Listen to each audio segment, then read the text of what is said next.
ধুর, আর ভালো লাগে না। আজকে আমি সব আমার পদ্ম গাছ কেটেই ফেলবো। নমস্কার বন্ধুরা, আজকে আবার উপস্থিত হলাম একটা নতুন ভিডিও নিয়ে। তো দেখো আজকে আমি কি করি। আর আমি তো ভাবছি আমার এই পদ্ম গাছটা কেটেই ফেলবো। তো দেখো আমি আমার গাছটা কি করে কাটি। কাটার কারণ হচ্ছে গাছটাতে কিন্তু কোনো ফুলই আসছে না।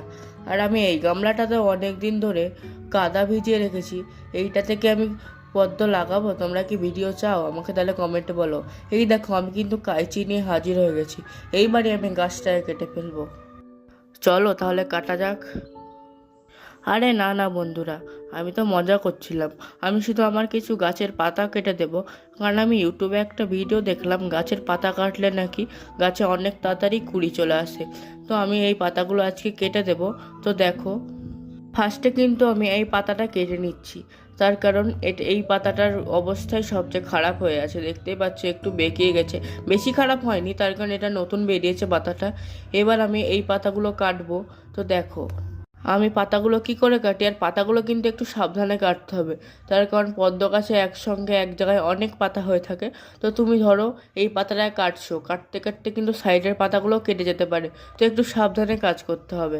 তো চলো এই পাতাটা কেটে নিয়ে তোমাদের সঙ্গে দেখা হচ্ছে।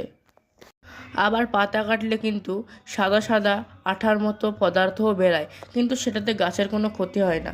তো দেখো আমি এতগুলো পাতা কেটে নিয়েছি। আমি আর কিন্তু পাতা কাটছি না।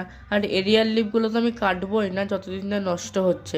তো দেখো আমার গাছে এই কটা পাতা বাকি রয়েছে। আর তোমরা কি দেখতে চাও আমি এই গামলাটায় নতুন টিউবার বসাবো?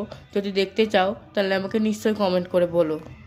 কারণ এই মাটিটা এখনো তৈরি হয়নি, এটা আমাকে এখনো 10-15 দিন ভিজিয়ে রাখতে হবে। আর দেখো এখানে বিড়ালটা ঠান্ডার জন্য কি সুন্দর শুয়ে আছে।